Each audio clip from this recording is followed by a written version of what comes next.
So what the hell is virtualization? Don't worry guys, I'm here for you. And virtualization is basically creating computers inside your computer. So suppose you have a computer and you need different computers inside it. So virtualization is creating computers inside computer.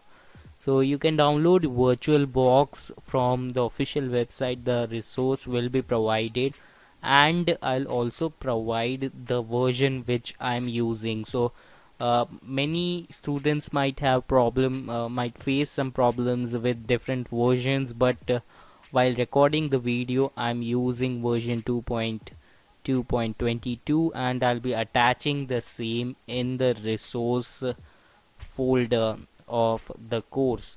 So how to install it? So to install it, you actually need to use the Windows installer, the normal setup that we run, that is by clicking on next, next and next, and then it will ask you to install. Click on install and the installation will start.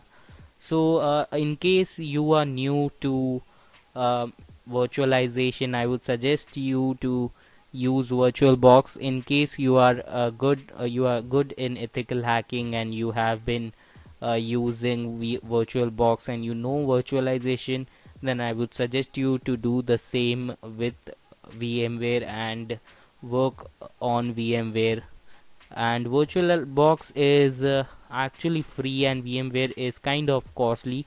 So this is the user interface. You get all the options over here. You can play around with it, and don't worry, this is quite a basic video for people who are new. In case you already know it, you might have to skip to Flare VM, which we'll be installing in the next video.